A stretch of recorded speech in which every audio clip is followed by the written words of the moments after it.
Good morning. I'm Bill Phillips. When I had the privilege of serving as NAPCRAG president, I was a full-time community-based practitioner, which says more about NAPCRAG than it does about me. And now it's my privilege to be with you this morning for 6 minutes and 40 seconds, which says more about NAPCRAG. It says more about me than it does about NAPCRAG.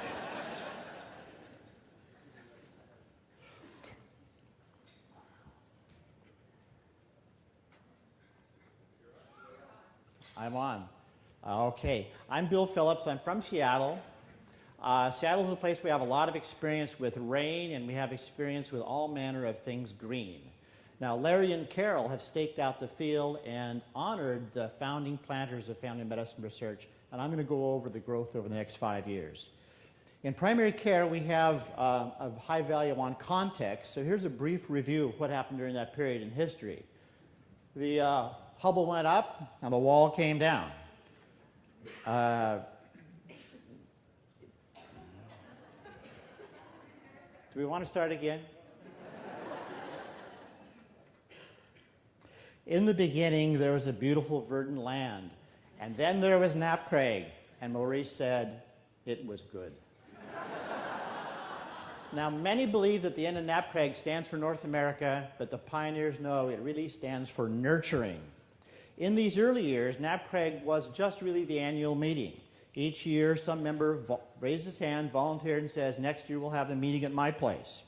We moved from city to city, crisscrossing the longest unguarded border in the world and depending upon the kindness of friends. In 1989, we met in San Antonio, Texas. Larry Culpepper followed Carol Herbert as president. The meeting focused on the themes shown here. Alvin Feinstein came down from Yale and lectured to us on the intellectual crisis in family medicine. Then in 1990, the meeting took us to Mile High, Denver, Colorado. The keynote speakers were John Fry, the English GP giant, and Jack Medalley, family doctor and citizen of the world. Workshops focused on the topics you see here. Special sessions were devoted to cholesterol, chlamydia, and computer applications. Beautiful Quebec City welcomed our 91 meeting in Le Grand style laissez bon temps rouler. Walt Rosser from Toronto became president, and to reach across cultural divides, NAPCRAG provided simultaneous French and English translation of all the main sessions that year. For our 20th anniversary meeting in '92, NAPCRAG returned to our spiritual home at Virginia Commonwealth University. The plenary panels addressed the theme of research for patients, and a day-long pre-conference focused on qualitative research. It covered theory, methods, and ethics. The '93 meeting started in an open-air circus tent on the shore in sunny San Diego, but was soon undertaken by a freak storm. Lightning, thunder, and 2 inches of water on the floor did not deter the march of science. Ken Reeb from North Carolina became the NAPCRAG president. Our whirlwind tour of annual meetings ends in Toronto for the '94 meeting. A pre-conference that year introduced the feminist perspective in research, and theme days on collaboration emphasized the value of teams, networks, and practitioners in this grand enterprise of trying to understand and improve the process of care. Now, between Seattle, where I live, and Vancouver is the beautiful Peace Arch Park. There, the flowers grow across the field and across the border, tended by gardeners from both nations. Each NAPCRAG meeting, like each year's planting, brings together a growing worldwide community that tend the garden of primary care research.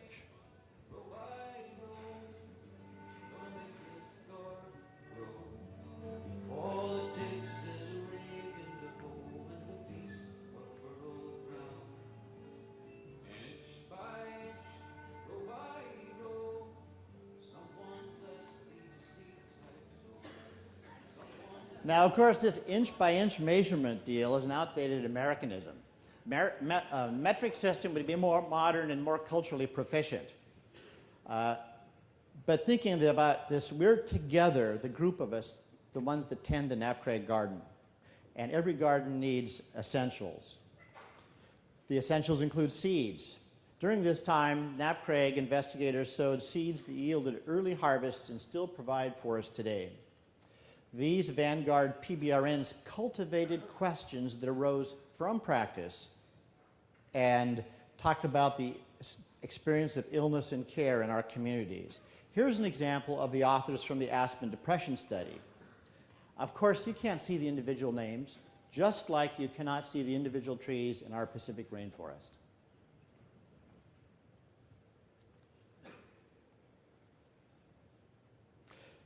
Another essential is soil that supports and nourishes primary care research, and that comes from our institutions and organizations. During these years, the coordination of 6 different American acronyms into one acronym was a major advance in organization. NAPCRG took on the portfolio for research and integrated the Canadian and broader concerns in the discussion. Research can be a hard road to hoe, and proper tools can speed the plow.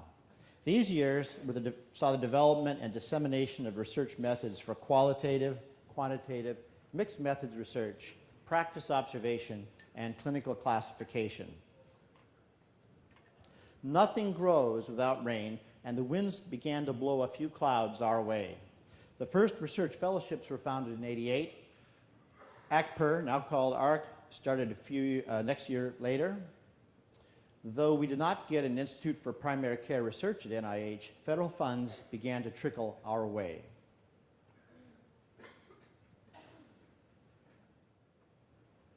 So now we've got together all the essential elements. We can plow the natural contours of the land and plant our rows across the boundaries of nation and discipline and generation. We need just one last element.